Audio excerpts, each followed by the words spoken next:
So we'll continue with our discussion this afternoon, and in support of what we do as a board, keeping abreast of activities that happen in different directorates. In this case, with the programs will be around social behavior and economic sciences, and we'll hear from Dr. Skip Lupia with an overview and a direction of the portfolio. The committee, Skip, greatly appreciates the opportunities for the directorate overviews because they provide a good sense of where you are, but more importantly, a recognition amongst all of us of the increasingly important role that SBE plays in so many parts of what the NSF does. So we look forward to hearing from you and the strategies and priorities in your research and the budgeting, particularly the importance of this research to the big ideas and convergence accelerators and others. So welcome to the podium, and it's yours. Thank you. Thank you. Are we good? Excellent. I want to start with a few acknowledgments.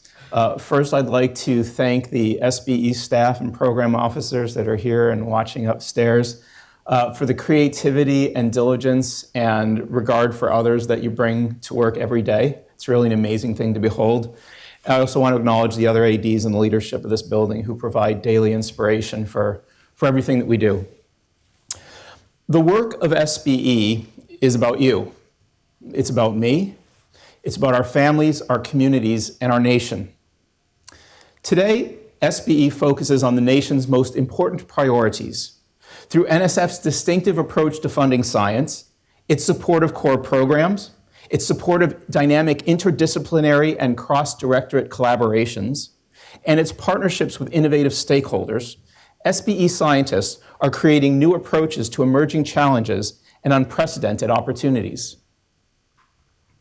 SBE supports basic research on neurons, neighborhoods, and nations. At each level, researchers are making amazing discoveries that can improve quality of life for people all over the world. SBE's research focuses on humans, what we perceive, what we believe, what we do, and what we don't do. All of you have been essential to progress in these areas. Why? Because of your commitment to all of science, to big ideas, to projects that are intellectually risky, but when they work, they change the world. And this spirit informs our work, which is to support transformative, fundamental research that advances science, grows the economy, enhances safety and security, and improves quality of life. Now, one thing that SBE is known for is providing essential data. And I'd like to provide you with a little bit of essential data about SBE. SBE has 4 divisions. All right. The Behavioral and Cognitive Sciences division supports research in areas ranging from psychology and the neurosciences to linguistics and anthropology. These programs examine how humans experience the world and how they represent their experiences in their thoughts and in their actions. The Social and Economic Sciences division funds research in disciplines like economics and sociology. It also supports critical data infrastructure for policymakers.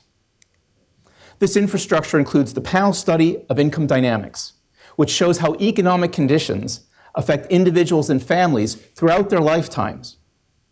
It also includes the General Social Survey and the American National Election Studies. These surveys collect demographic, geographic, and attitudinal data that helps us understand how Americans view their lives, their challenges, and their opportunities. Our Office of Multidisciplinary Activities supports postdocs and undergraduate training and research to improve science's productivity and social impact. In addition to supporting vital research in dozens of research areas, SBE is also the home of the National Center for Science and Engineering Statistics. NCSES is a federal statistical agency. It produces essential information about America's science and engineering enterprise. And some of you know this work very well. For example, NCSES produces 2 congressionally mandated reports. One of these reports is the Science and Engineering Indicators. Under the steady and dedicated guidance of the National Science Board, The science and engineering indicators informs the nation about the breadth and depth of science and engineering activity in this country. The indicators are an important accomplishment and something of which everyone in this room, particularly in the front, should be very proud. The second congressionally mandated NCSES report is the Women, Minorities, and Persons with Disabilities in Science and Engineering report. To achieve our greatest goals, we need to broaden participation. The WMPD report shows us how we're doing and signals how we can do better. These reports are great, but the NCSES does so much more. NCSES provides data on the skilled technical workforce. It develops frameworks for using big data while protecting confidentiality. It produces measures of business innovation, patents, veteran status, and factors that are critical to our nation's science and engineering enterprise. NCSES is a national treasure, and it has a worldwide impact. NCSES provides one example of our innovation and impact, but our impact is measured in other ways. NSF today provides about 2/3 of the support for basic research in the social and behavioral sciences. NSF has been leading the way for decades. Now, as we all know, sometimes it takes a while to see the fruits of basic research. But when you've been the leader for a couple of decades, the impacts start to show. And one measure of impact is Nobel Prizes. The Royal Swedish Academy awarded the 2018 Sveriges Riksbanks Prize in Economic Sciences to William Nordhaus of Yale University and Paul Romer of NYU. He also wrote one of my letters for grad school, so he gets an extra prize in my book for that. Nordhaus integrated key findings from chemistry and physics into macroeconomics to develop new ways to understand how atmospheric changes affect economic outcomes. Romer's research shows the importance of science and technology as long-term drivers of economic growth. His work clarifies specific economic factors that produce innovation. NSF and SBE are proud to have sponsored these Nobel laureates. In fact, these awards continue a bit of a winning streak. NSF has funded 45 of the last 50 economics Nobel winners, and all of these winners were supported before they won their prize, and most from early in their careers. Overall, we've supported about 25% of all NSF-funded Nobelists. And it's not just Nobels. So here's a picture of the most recent winners of the Nobel Prize in Economics. Here are the winners from the last 10 years. And they are joined on screen now by recent winners of the President's National Medal of Science and MacArthur Foundation Genius Grants. Many acknowledge their NSF support as linchpins for their groundbreaking discoveries. This success is a result of NSF's strategic commitment to fund all of science. By collaborating with all of NSF, SBE researchers discover fundamental features of the human condition that advance science and transforms lives. And here's one example. Today, more than 100,000 Americans are waiting for a kidney transplant. In many cases, friends and families want to donate, but they're incompatible. Building on NSF-funded research about how algorithms can create efficiencies in complex marketplaces, subsequent teams of SBE-funded researchers integrated special knowledge of game theory to develop new algorithms that are groundbreaking and life-saving. Here's how the process works. Here's a person who loves this person, and they want to donate a kidney to them, but they're incompatible. Here's another pair. This person really wants to donate to them, but they're incompatible too. Compatibility is really tricky here. What the algorithm does is if we can take people's compatibility information, feed it into the algorithm, then we can create a chain of people who donate a kidney to a compatible person in exchange for having a kidney donated to the person that they love. This is an amazing thing that transforms the lives of families across this country. And every family matters. Here's a family that was featured in a film about this research by the National Academies. And you can see what it does. This algorithm, as Amy Daniels says, gives you back your life, allows you to spend time with your grandchildren. And this work has done this for over 10,000 American families. In fact, 15% of live donor transplants now are done through this process. To translate, you may know when you need a kidney donation, sometimes the line can last for years. This shortens the line, and it has the capacity to do so much more. Right? So that's an amazing thing. Here's another example that may be closer to home for some of us. The spectrum. Communication and commerce today depend on the radio spectrum. Spectrum's a scarce resource. Now, governments control the spectrum, but to make it work for us, for our cell phones and whatnot, private firms, like your cell phone and internet companies, seek its use.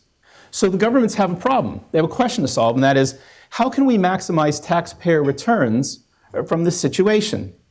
So this is the audience participation part of the presentation. At lunchtime, I promised some of you a quiz. It's on a different subject, but here it is. Let's say you're in the government. What's the best way to do this?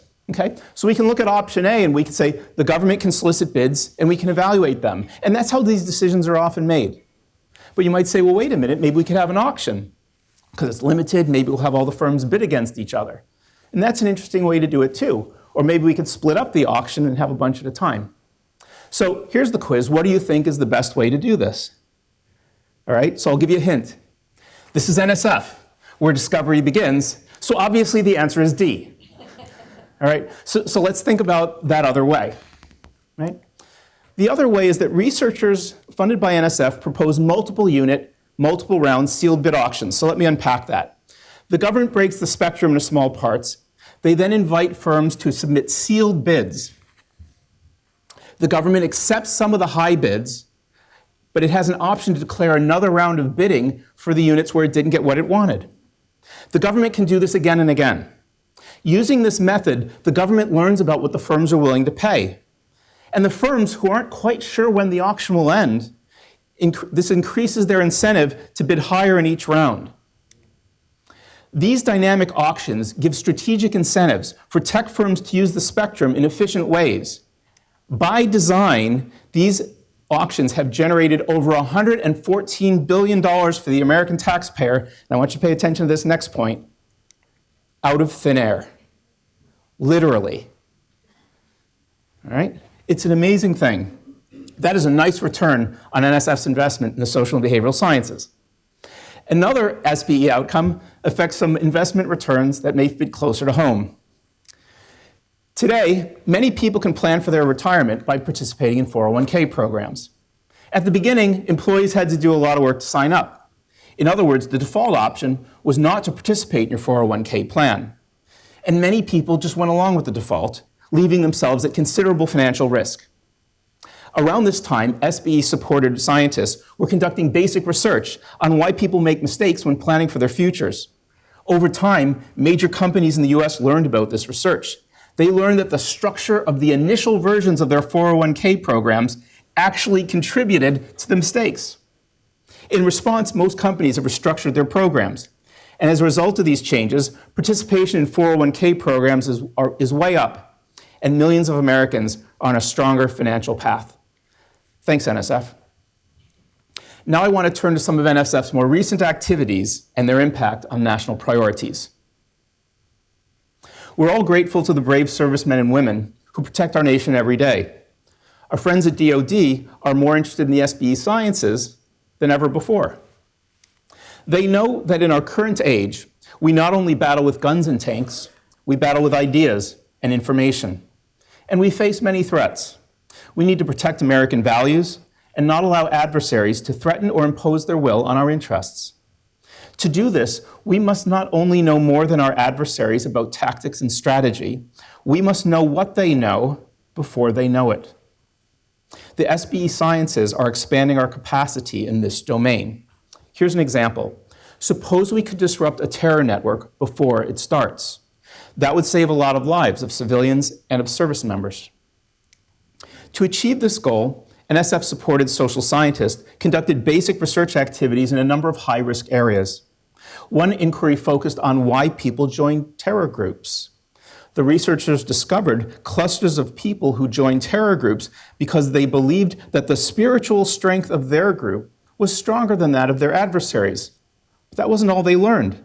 They also learned that the joiners believed that their spiritual strength was more important in battle than the material advantages like tanks.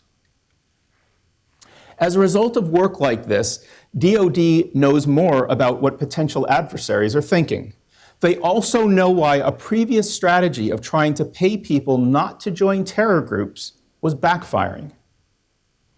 As a result, DoD now engages with potential combatants and manages a wide set of related risks more effectively. And the effects are much broader than this. Our nation's national security leadership is recognizing SBE science as critical. To cite one example, the Navy recently named Dr. Jennifer Lerner, pictured here, as its first chief decision scientist. As chief decision scientist, Lerner is increasing the Navy's capacity in fundamental ways. Under her leadership, Navy personnel at all levels are learning how to make better decisions under conditions of high uncertainty.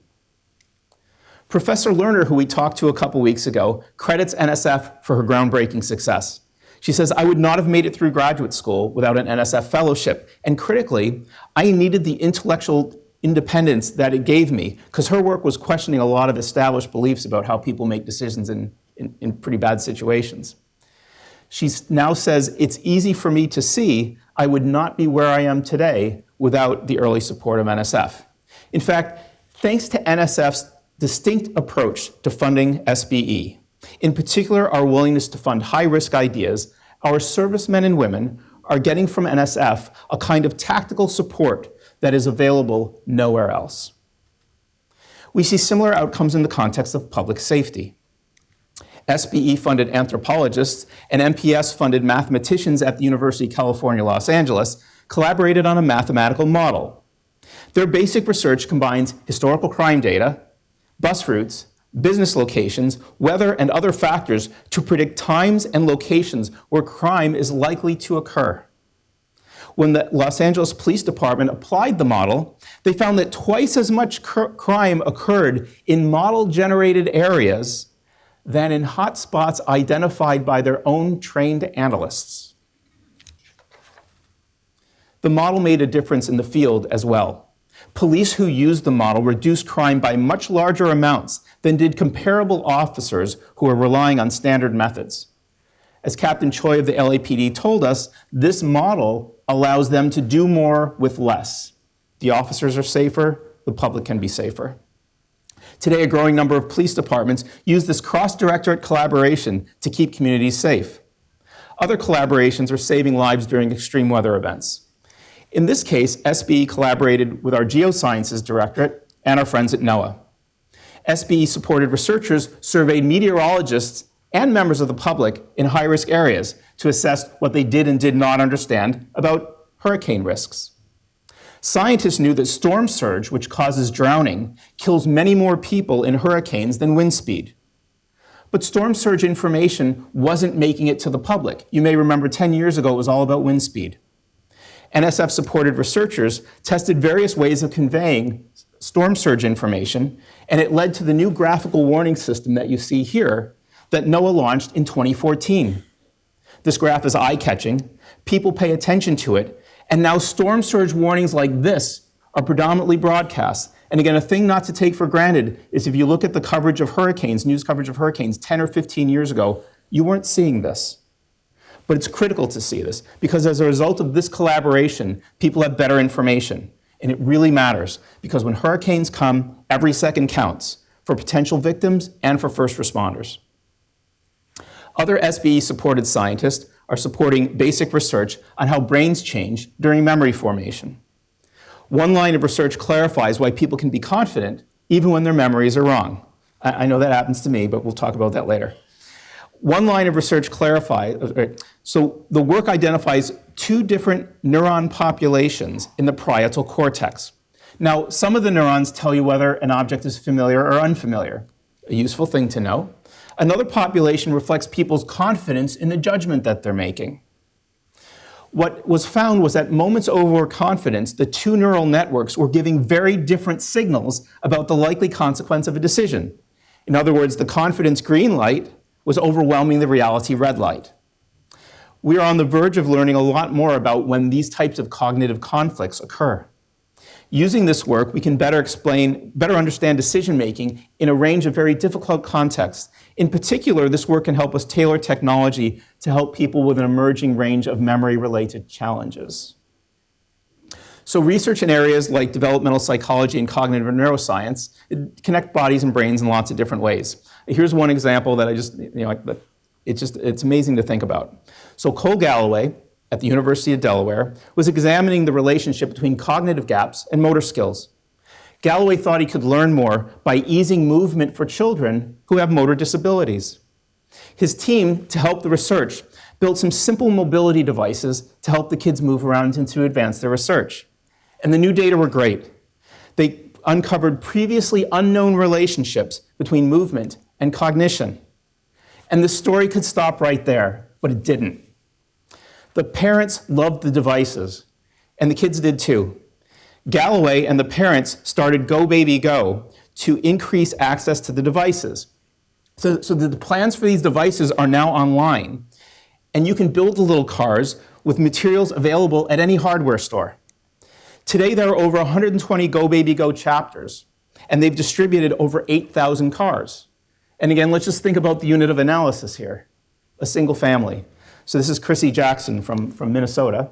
She's the mother of Cillian, and she tells the story about a local high school robotic teams. High school kids find out about this, build a car for her child, and the child has not only has mobility, but we know from the research of people like Galloway, this helps their cognitive development as well.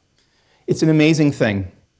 On so many fronts, SBE, NSF are making great progress, advancing science and providing important benefits for the American people.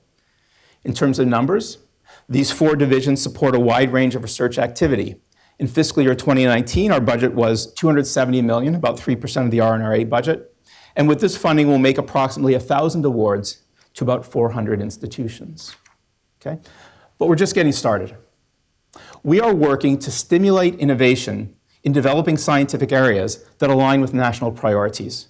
These new areas include human networks and data science, strengthening American infrastructure, security and preparedness, the science of learning and augmented intelligence. And by augmented intelligence, we mean to complement artificial intelligence, but thinking the way you can perhaps empower workers with algorithms and code, and ethical and responsible research. We are also working to expand opportunities for anyone who wants to join us in advancing science. Here's a picture from a yearbook of a recent Ralph Bunche Summer Institute. What is this? Ralph Bunche Summer Institutes offer skills and support that every blossoming scientist needs. This program has been incredibly successful, and I'm a quant, so I like numbers. They've had 370 students. Already 76 of them have gotten PhDs. The number isn't higher because 34 of them are still in grad school, and 172 of them have gotten other advanced degrees. This is really an amazing thing. And in multiple disciplines in SBE, we are trying to find ways to bring people in.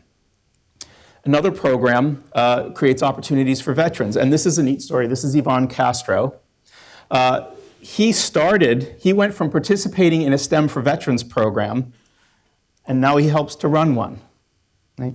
In all of these programs, we're working hard to learn from SBE's past and current intellectual leaders. Here are the prize winners we saw at the beginning.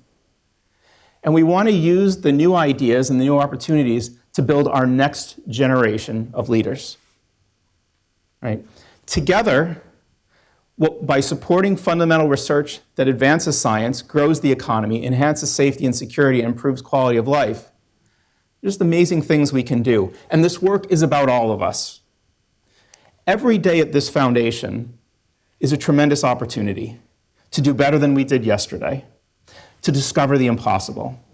Every day is critical. Every moment matters. With all of us working together, the future of the SBE Sciences, working with the whole agency, is very bright. I believe that a golden age of discovery lies ahead of us. So let's build it together. Thank you for your support.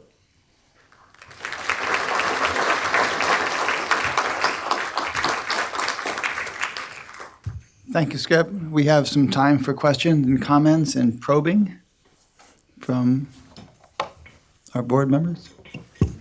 Yes, please. On your kidney idea, which was one of your many interesting stories, is it just a sort of one-to-one kind of thing, or have you gone more complicated to A helps B, B helps C, C helps A? Yeah, that's a great question. So Al Roth, who's now at Harvard, originated this using algorithms that NSF had helped support in the 70s. The idea is a daisy chain. So I help Julia, and we go around, but we have to find the compatibility, right? So you need the detailed information about compatibility in the algorithm so you can try and build it. So how far have you gone? I mean, how many different levels out? Right now, the most recent estimate is I think there have been, is it 12,000 donations that have happened through the system. And my understanding is now people are looking to apply it to liver transplants, right? So there's, yeah, so I mean, but the amazing thing about this is, there's this tragic situation where people are in need of a kidney and compatibility is so difficult that the waiting list can be years. This is a way to much more quickly match compatible donors with people who can do it. So it's really changed the nature of kidney donations in this country. Thank you. Skip, can you use a similar approach that they use in detective work to identify perpetrators? Can you use that distant matching through DNA databases that are accumulating?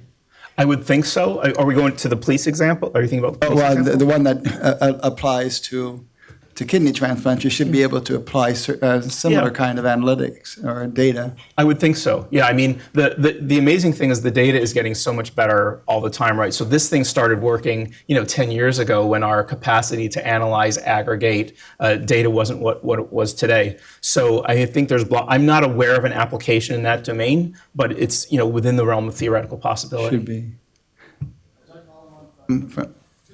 Okay. Yes, please.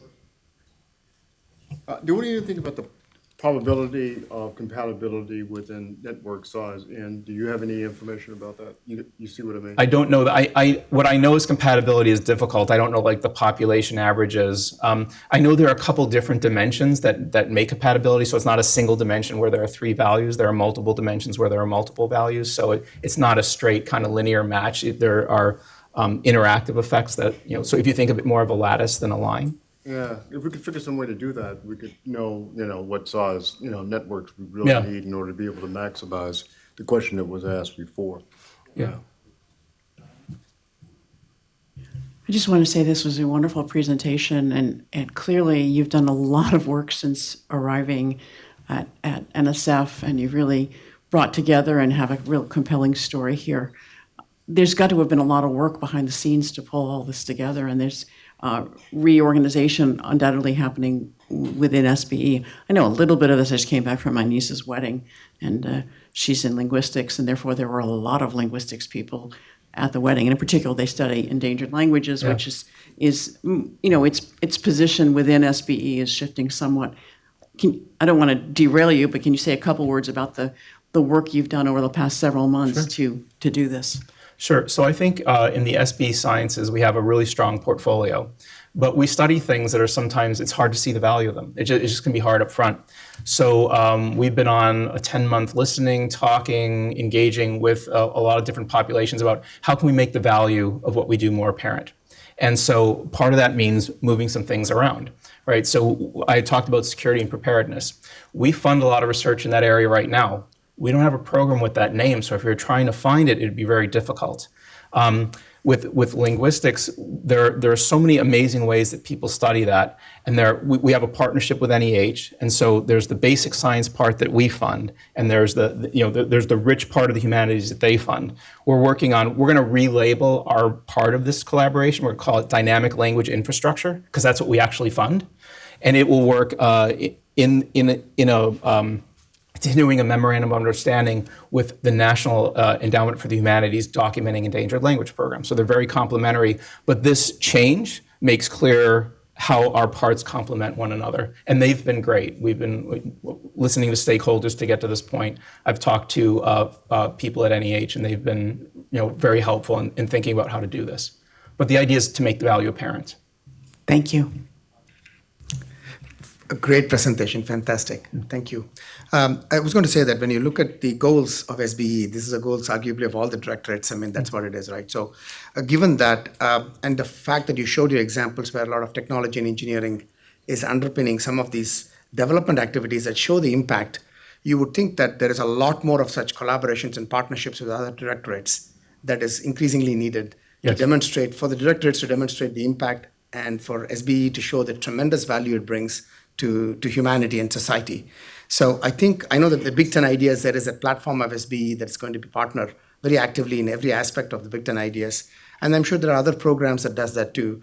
But I would strongly encourage that more of the embedding of SBE in the other directorates, and the other directorates, advancing their impact objective through SBE, likewise the other way, I think can be exceedingly valuable. Yeah. As we look at how NSF is contributing to society and humanity in a very explicit way, your examples were fantastic. So thank you. Well, all the directorates make each other better. And one of the things that I've seen when I've gone out to the community, the big ideas I think are a really important signal and culture change, right? Because there's this thing where we show that from origination to execution, we can have all of the directorates working together, to really advance big things. So I think that I wasn't here when people were building it, so I know it was hard, but being able to surf the end of that wave, the fact that we have greater capacity, I think, for those types of collaborations, I think is a fabulous thing for everyone. Yeah, I agree with Diane. You did a great job. Thanks a lot. Julia? Yeah, so you mentioned and you showed an image of the interest that the national security community has in this kind of work. I am wondering, are you tapping into that at all in terms of trying to build constituency and the articulation with, skeptics about the value of this research and the need for investing in it? Yeah, so I'll answer the question in two ways. I have conversations with folks in the defense part, mostly listening, trying to figure out, what they need and how we can be helpful. I'm willing to be an agent of sort of how to help them understand the social and behavioral sciences, or to help build cross-directorate collaborations that can help. In terms of the skepticism, I think we need to go on offense, right? I think we have an amazing portfolio of things that really change people's lives. And the best way I think that you help understand it is you make the value apparent through examples and through the work you do every day. Right. And I was just thinking that also allies don't hurt. I love allies. And so, Yeah. if you could kind of build, a coalition of some sort for balanced investment, probably across multiple agencies, because they're Yeah. going to have to do a lot of investment themselves. Absolutely. I mean, one thing I've been really gratified to learn is how many people appreciate, what's going on in social behavioral sciences. We're trying to make it a little easier for people to do that. But we're a basic science agency, so that means we're in a great position to work with lots of other folks to really advance science and improve quality of life. Artie? This is a follow-on to the last question. One can suspect that not every relevant policymaker in the executive or the legislative branches is aware of the sort of things you presented today. What opportunities do you have to remedy that? Yeah. So we've been working on three things in the directorate this year. One is repositioning some of the programs to make the value more apparent. The other is communicating. Before I came here, I worked on strategic communication, and we talked about this at lunch a couple of months ago. Human attention spans are really limited, and there's so much competition for attention. So we have to tell a very strong story about the value proposition in ways that audiences can relate to, and a lot of that means learning about the people you're trying to approach. So if I'm put in a room with a policymaker, I feel like my job is to know what they care about, to know what they've been thinking about, and then to talk about, if it comes up, the ways that our sciences can be helpful on their journeys. I think that's how we win allies, I think. And so we have that. We also are working on partnerships, with other directorates and other organizations who need the things that only NSF can do to help them do things that really change the world. So,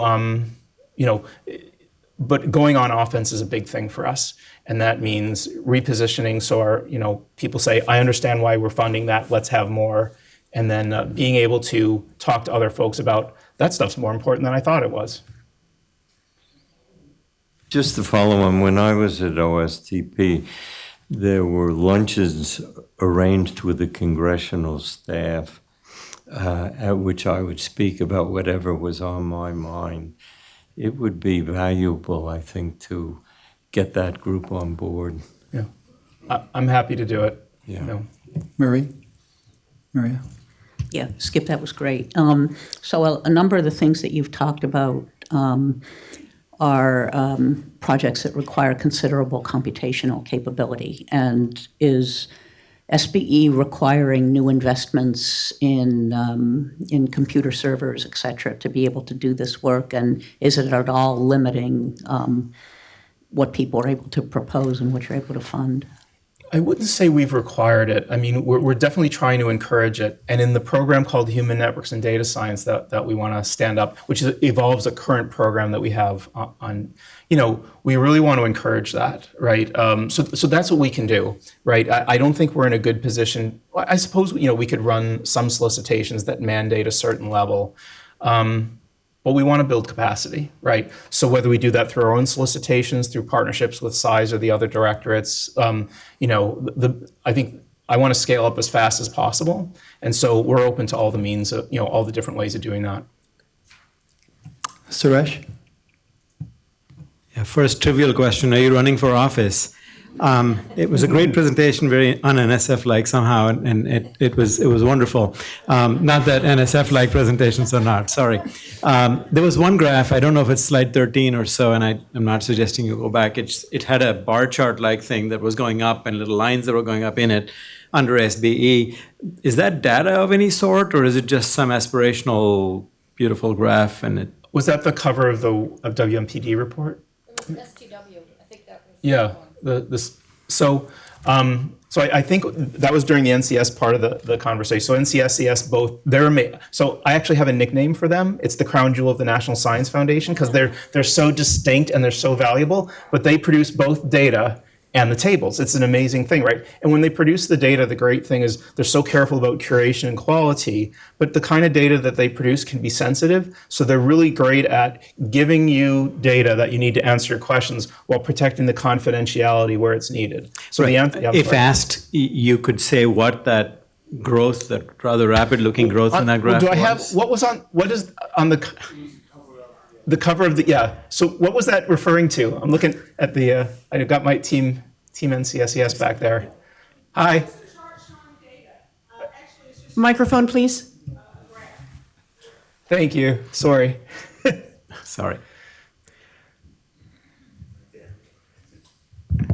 Well, first of all, thank you for your interest in that.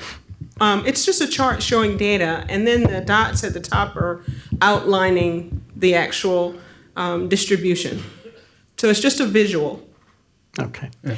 And that kind of thing can be a little worrisome if someone asks you what's going up that rapidly and you're not sure what it is. So, And just to Artie's point and several others, I think SBE in particular, the word S and B and such, can attract more attention, sometimes negative, and therefore I think even more than other fields, it would help if you were in front of congressional committees or whatever. I'm, of course, working with the director to get the word out that SBE puts out this kind of great work. I'm very happy to do that. The director and OLPA have been very supportive. I think we've had to recalibrate and strengthen the story, but I think we're at a point where it's stronger now. So, but people in this building have recognized the challenges, I think also recognized the value, and have been very supportive in trying to figure out, I think, a more optimistic, aggressive, and value-adding strategy about, how great this stuff is.